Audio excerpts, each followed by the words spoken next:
People look and they think, wow, how did she let herself get like that? Like it just happened overnight. Like one morning I woke up and boom, I was almost 600 pounds. But that's not how it works. Have you ever watched My 600-Pound Life or in real life seen someone that's really, really heavy and thought, how in the world did they ever get like this? How can that happen? Or maybe yourself, maybe you've gained a lot of weight and thought, how in the hell did I ever get here? Well, if you've ever wondered that, you're really going to like today's episode because I am reacting to a woman. Her name is Carrie Living Well. She was 600 pounds. She's now lost some amount of weight, and she is going to tell us exactly how she got to 600 pounds. And what I like about her is she's so honest. She doesn't have any excuses. There's no pity parties. There's no victimhood here. She just tells it exactly like it is. And I love that about her. So she's taking us on her journey of how she gained all the weight. And then I presume that in other videos, she says how she's lost some of the weight. I'm going to link her channel in the show notes so that you can check her out. Hi, I am Candy, and I've been a personal trainer for over 25 years. So let's get to it. People look at me and, I'm still overweight, but especially when I was like morbidly obese. And well, maybe I'm still considered morbidly obese, but you know what I mean. People look and they think, wow, how did she let herself get like that? Like it just happened overnight. Like one morning I woke up and boom, I was almost 600 pounds. But that's not how it works.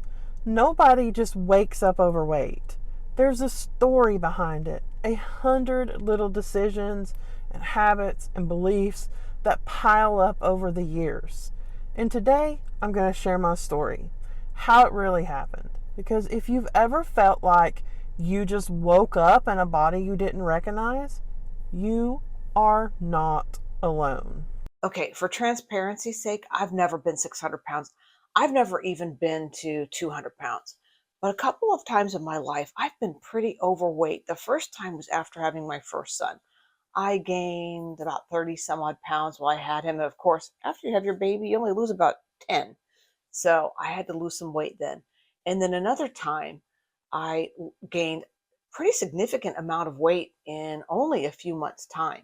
And I had to lose that weight. And I remember the second time I had gained some weight. I was trying to take a selfie, like from every angle, and I could not get one that even looked even halfway decent. I looked fat no matter what angles I was trying to do. I really admire these gals that can really work the angles. I really can't work the angles. I'm too short. I'm too stout, even when I'm not overweight. So I remember just going, who the hell am I? Like, what in the hell happened here? This is emotional. For me, it started young. When I say young, I mean baby, toddler, and on and on and on. I grew up in a food environment where processed food was normal.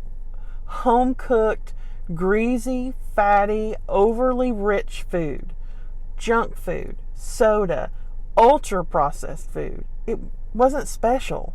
It was just everyday life. I didn't learn about nutrition. I didn't learn about portion control. I didn't learn that food could be healing. I just learned that food was comfort. Food was always there for me. And when you grow up like that from birth, your brain just wires around it. So while other kids are learning balance, I was learning how to use food to cope. Yep, exactly. If you've ever watched My 600-Pound Life, that's exactly what their childhoods are like almost always. And in their cases, almost always that carries into adulthood. Either their parents are still enabling them or they find a partner who's enabling them, almost always. My grandmother was a baker. She made cakes for a living. And not just an occasional baker, for a living. So cakes and icing all the time. That was the backdrop of my childhood. And on top of that, she was a home cook and a good one. Just not good for you. But her cooking was greasy, rich, and heavy. Dinner wasn't just a meal, it was a feast. Fried potatoes, biscuits and gravy, bacon, fried pies, fried meats. You name it, she made it. I don't even think we ever had a vegetable. Not very often anyway, unless it was deep fried like okra or green beans full of bacon fat. We ate dinner at my grandmother's every single night during the week. And here's the thing, I also made my own plate. Even as a little girl, no one told me when to stop. No one said no, that's too much. If I wanted seconds, I got it. Thirds, sure. But it didn't stop there.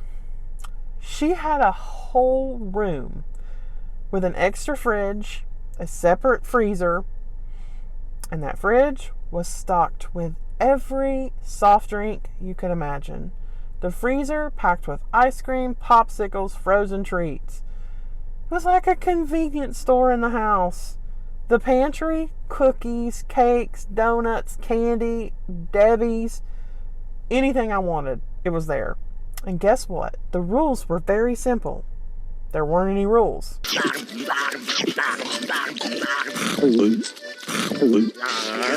So at this point, I'm starting to wonder, how big is the rest of their family? Because if you ever noticed, I hate to keep going back to my 600-pound life. Can you tell that I watch that show a lot?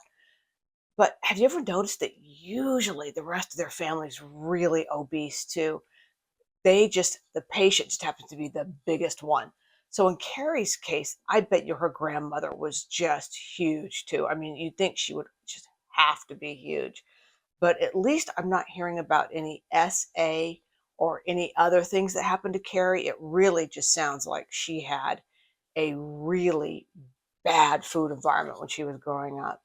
By the time I was 6, I would sit with half a gallon of ice cream and eat straight from the container until I was done.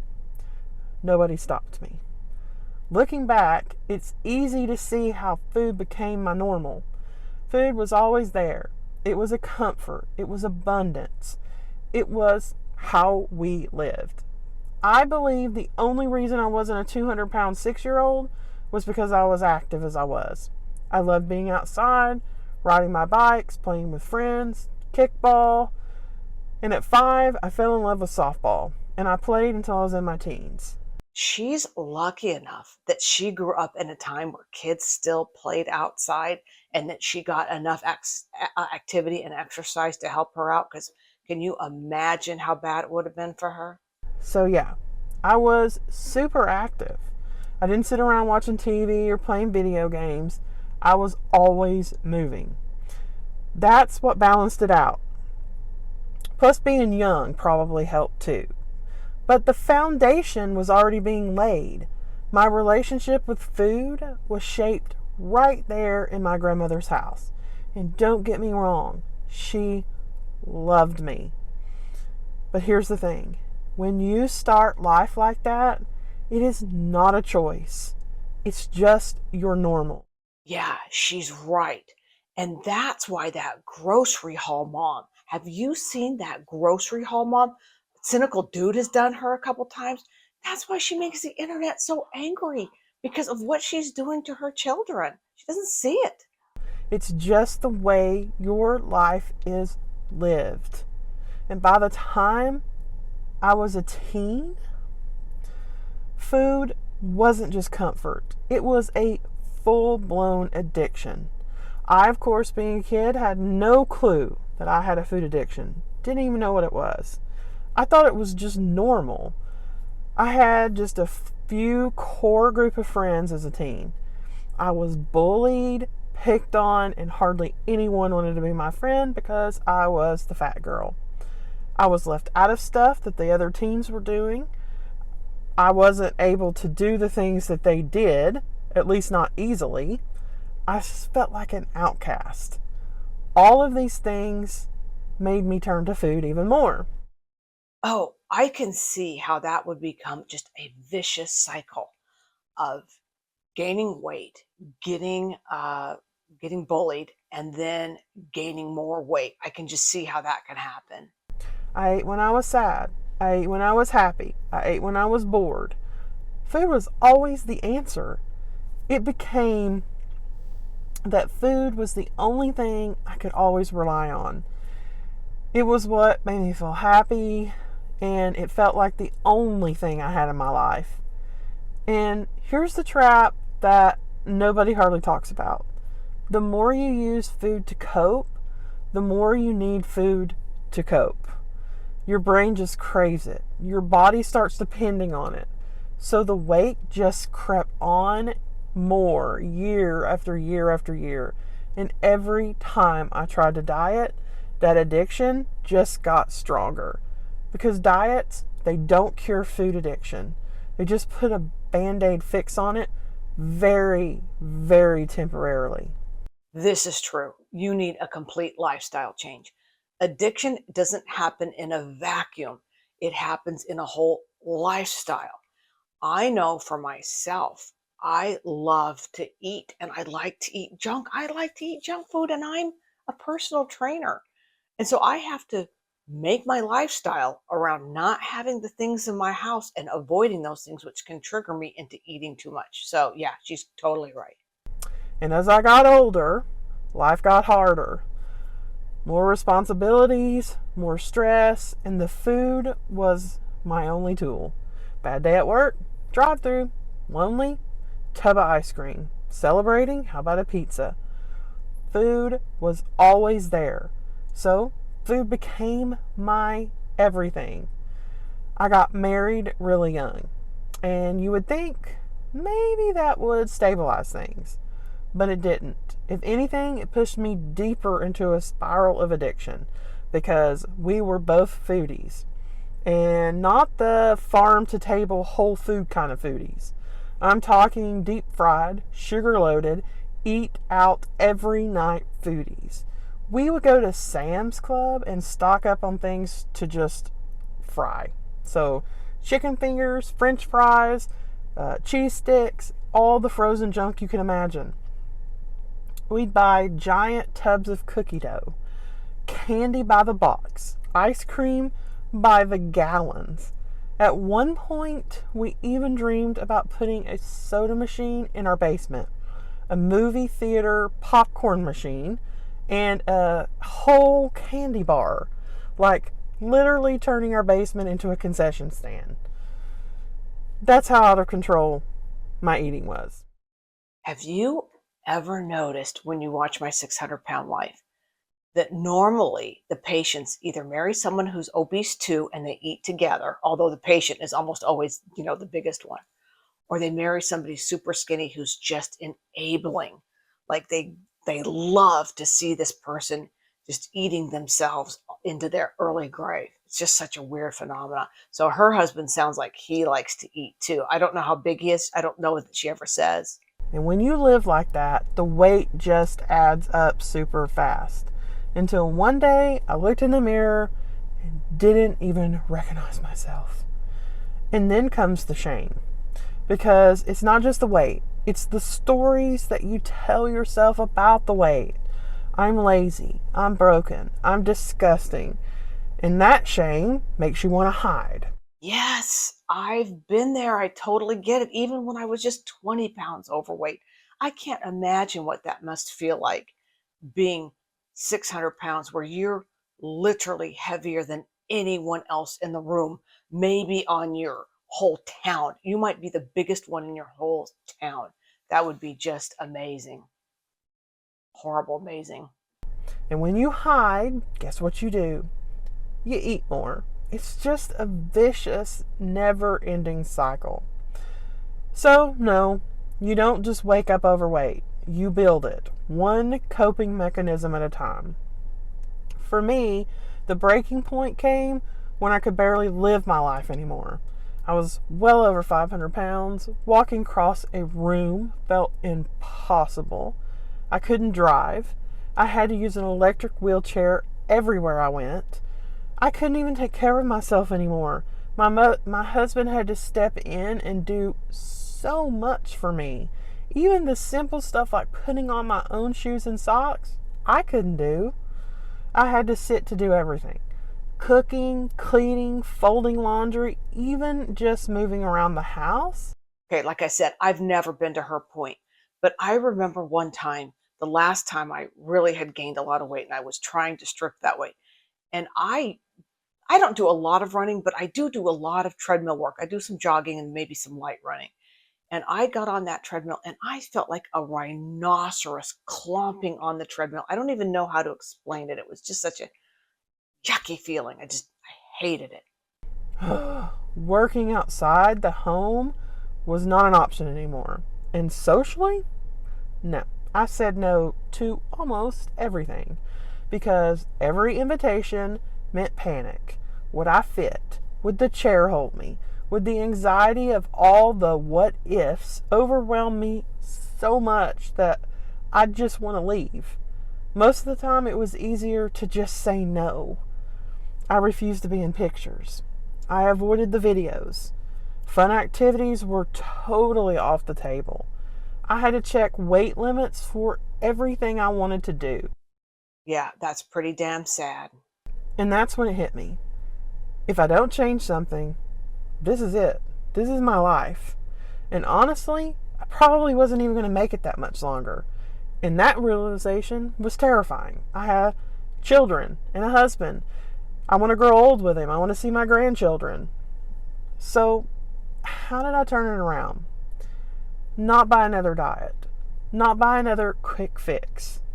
I started digging into why I couldn't stop eating. Why I kept going back even when I swore I wouldn't. And what I discovered was life-changing. I wasn't just weak. I was addicted to processed food. I was caught in what's called the pleasure trap. Yep, we've all been there. And that's what makes me so angry about the health at every size group. They refuse to admit it. They absolutely won't admit it. That's why I give Carrie so much credit for just admitting it. It gives you a dopamine hit, that highly processed food. We didn't evolve. We weren't made to have that crap. And it's hijacking some people's brains. In fact, a lot of people's brains.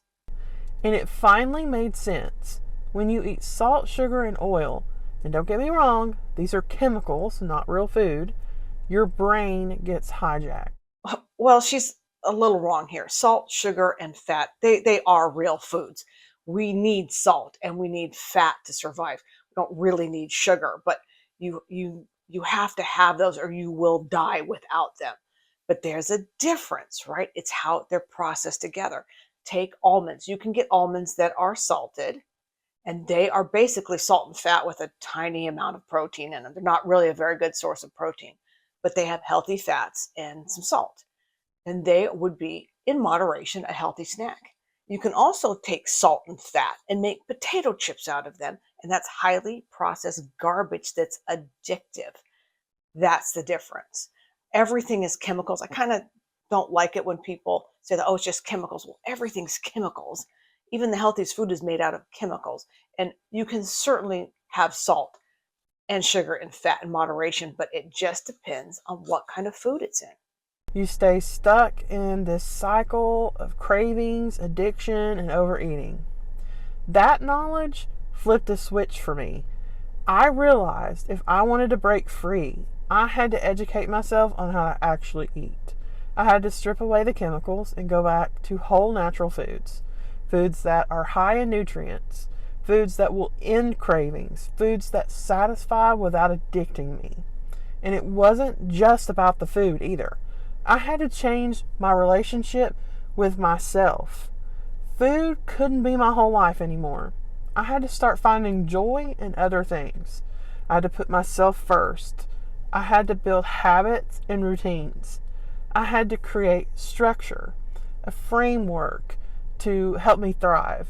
In other words, she needed a whole new lifestyle, not a diet. Diets will fail because as soon as you go back, if you're doing keto, if you're doing vegan, if you're doing Weight Watchers, it doesn't even matter what diet you're doing. Of course, it will fail when you go off of it. The diet's not failing. You're failing the diet. That's why you need a whole new lifestyle. I love that she said that. Most of all, I had to change my identity. I had to stop seeing myself as the broken, hopeless, food-addicted girl who always quit. And I started seeing myself as the healthy, happy, vibrant person I was meant to be. That's when things started to shift. And it wasn't overnight. And it wasn't perfect. But it was steady. Until now, which I'm in a little bit of a plateau. But that's a whole different story and video. But here's the secret. The weight doesn't just fall off when you change your food. It falls off when you change your mind. Here's what I want you to hear. Carrying extra weight isn't about being lazy or being broken. Most of us were never taught how to eat in a way that actually supports our bodies. We were raised in food environments that wired us to depend on processed foods, and that's exactly what addiction does. But here's the truth. It can change, and it doesn't start with huge, overwhelming overhauls. It starts with small, doable shifts. Baby steps, baby steps, baby steps, baby steps, baby steps, baby steps through the office, baby steps out the door. Things like building in one big salad every day as your main meal, closing that kitchen after dinner, taking a simple 10-minute walk. These might feel too small to even matter, but don't underestimate them. Because when you stack small shifts, they're going to rebuild your identity. They turn into momentum, and that's how real transformation begins. I wish that every single health at every size, every body positivity influencer would just watch this video and get honest with themselves and get honest with their audience. These days, my life looks completely different. I focus on staying hydrated, moving my body, and eating high nutrient whole plant foods, and lots of self-care and love. Those simple habits will keep me grounded, and they give me structure. Do I struggle sometimes? Absolutely. I'm human. Right now, as I said earlier, I'm dealing with a lot. Medical issues, a plateau in my weight loss, injuries. I mean, the old me would have spiraled. I would have thrown in the towel. But this version of me, I choose to keep showing up. I keep working through it, finding ways to stay as healthy as I can, to keep moving forward, even when it doesn't look or feel like it's working in the moment. I know that the choices I'm making are building for a future payoff. And I remind myself, things are going to get better. The scale is going to start moving again. My body is going to continue to heal. But in the meantime, my job is to do what I know is right, to stay patient. And that is the key. Consistency. I will say that over and over and over again. It's consistency. If you only brush your teeth once a month, you will have serious problems.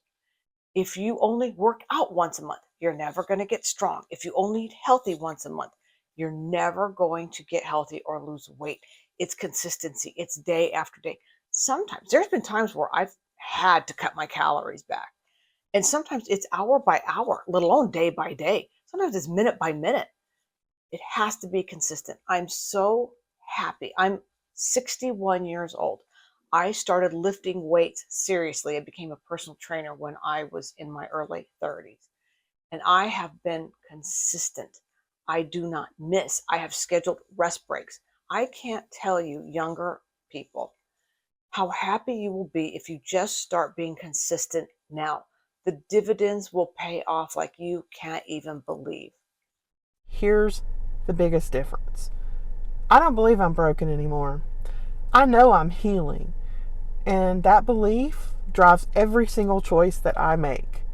So here's the big truth. You didn't just wake up overnight, and you won't just wake up healthy. But the same way weight builds up, health builds up too. One choice at a time. One belief at a time. And if you can stack the right choices, the right beliefs, you will create a life you love. Again, she's so right. I'm going to end the video here, as there's a little bit more to this video. Like I said, you can go watch it yourself and watch some of her other videos. I love her honesty. I hope that you guys share this with anybody who's deep into body positivity so that they can see where this is headed. I'm so glad she's turning her life around. I will watch her journey, and if I see that she has another great video, I will react to that. Thank you so much for tuning in. Would you please give me a thumbs up? Would you please subscribe if you like my stuff? I love being in this space, but if I don't get any likes, if I don't get any subscribes, I really can't stay here. All right, thanks, and I'll see you next time.